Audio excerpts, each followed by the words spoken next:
start of another journey of maelstrom and magnificence between now and May. That is the Premier League. Target has conceded a penalty. Lundstrom and Martinez got across. There's a debut. Mings got a flick and Konsa scored. Aston Villa are off to a positive start. Can Aston Villa win here for the first time in 10 years? Grealish is onside here! What a fantastic start for Aston Villa! It's Harahan, it's a beautifully worked goal. Tyrone Mings has scored to make it 3-0. It's been a fantastic start to the campaign for Aston Villa. Back wins for them. But I think Aston Villa are improving and improving fast. Two of the Premier League's 100% records on the line. Aston Villa and Liverpool yet to drop a point between them. Adrian with a pass which has caused all kinds of problems. Wow. And Ollie Watkins gives Aston Villa a 4th-minute lead. And it's Watkins trying to work the angle and found the top right-hand corner. What a goal! Can't find Watkins. McGinn via a deflection. Back in for Watkins for a hat-trick. It's 4-1 Aston Villa. This is Ross Barkley via a deflection for goal number 5. Grealish, and another goal. Absolutely amazing. And Grealish is in again, and this could be 7. Just astonishing what we're witnessing here. A destruction, Villa victorious.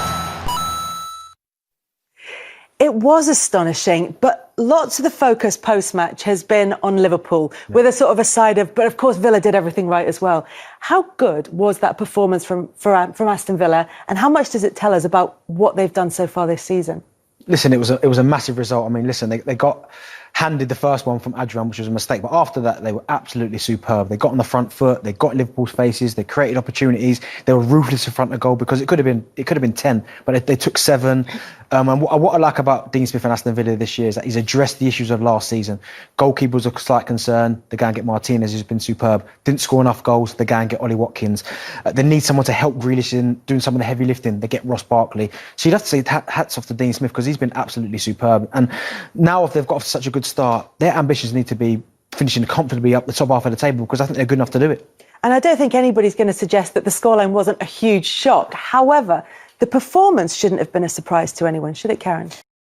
Really well. I think Darren's right. The recruitment, and from a Birmingham fan, it's difficult for me to say that, but I think in terms of recruitment, they've had the best signings, arguably with Everton, I would say, but they've gone, Darren's right, 2 18-yard boxes has been the issues, and they've really sorted that out. And signing Jack on another contract, Jack Grealish, has been great, but the performance has been top draw, and I think the tactics playing long over Liverpool, which is they've got that high line, and now people are exploiting it, and other teams are looking at Liverpool and thinking, well, that's how we beat them, and they did it very comfortably, Aston Villa. And ridiculous to think it's 74 days since they just managed to stay in the Premier League, and there were question marks, big question marks about Dean Smith's future as Villa boss, and now with that 3-3 record at the start of the season and a huge win against the defending champion, the biggest ever against the defending champion, it suddenly seems to have flipped 180 degrees. Well, yeah, I mean, we talk about the recruitment and that's been great, but just the confidence around the place. Yeah.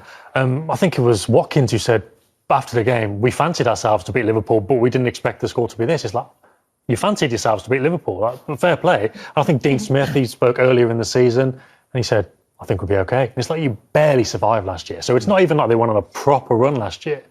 But something's flipped, like you say. And then for Smith to say, I think we'll be all right this year, it just shows how much confidence there is around the place. And as much as they've just spent money, we all know it's not as simple as that in football. They seem to have got things right as well.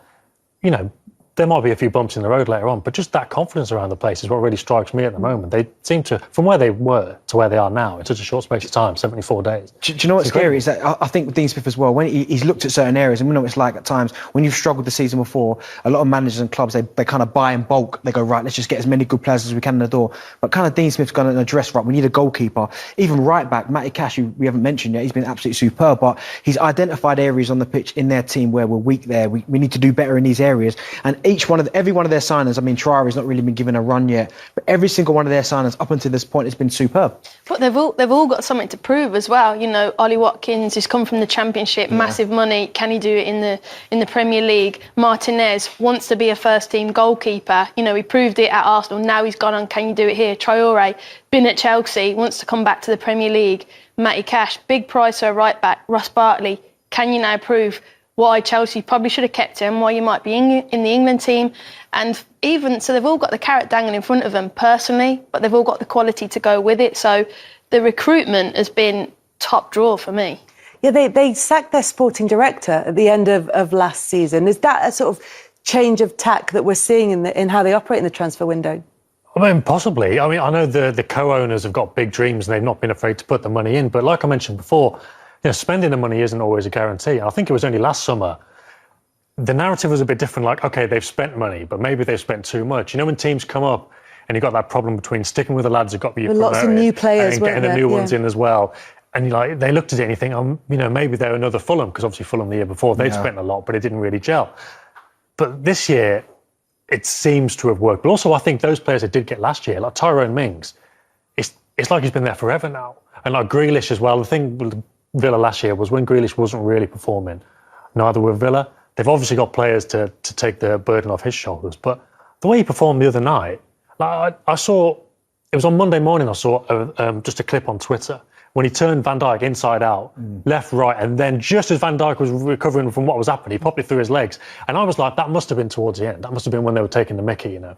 It was a 1-0 for a really good chance for Watkins, I think it was. And it's like, that's like I was saying about the confidence. Doing that 1-0 to Van Dijk, it's like the game's not won. Like everyone outside the stadium's thinking Liverpool are going to come back into this. But like Villa were just completely self-confident in what they were doing. Do you know another one as well, and you're right in what you're saying, is that John McGinn, he's such a big player for Aston Villa, and last season he wasn't fit. He had the injury, and that's probably where Jack had to do so much more. If you look at it now, Jack's probably being asked to do, I'd say, 50% less, because John McGinn's fully fit.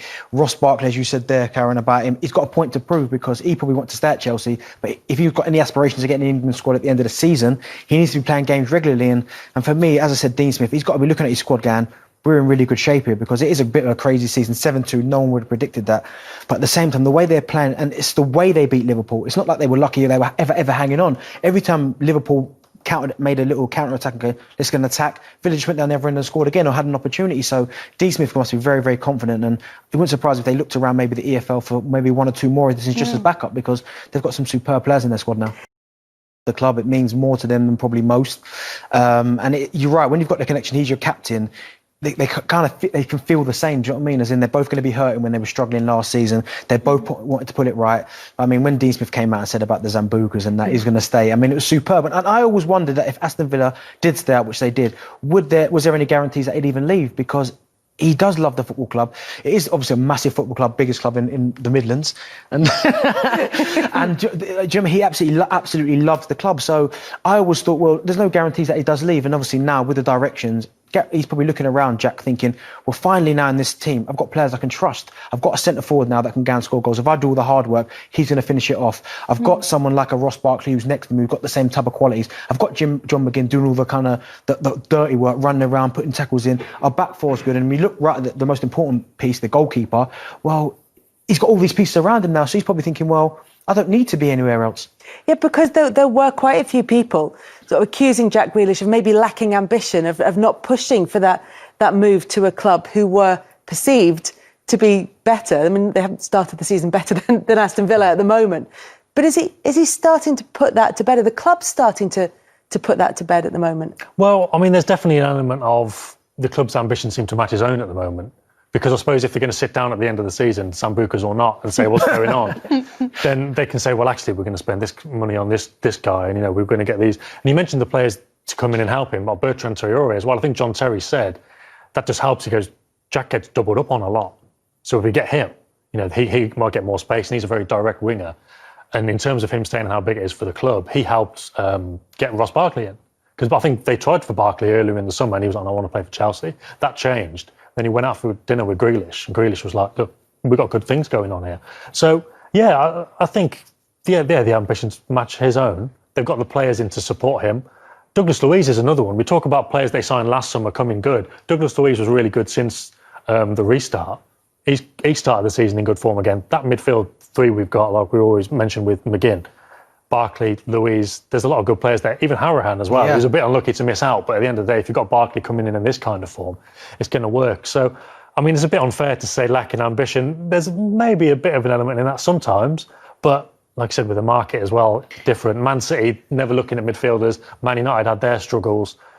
You know, Tottenham, they weren't really looking in that position. You know, all the kind of clubs you could go for, they weren't really there. And for Grealish, I don't think there'd be any hint of disappointment on his part because the players they've got around him and that support they would have been promised, I guess, at the start of the summer, they've delivered on.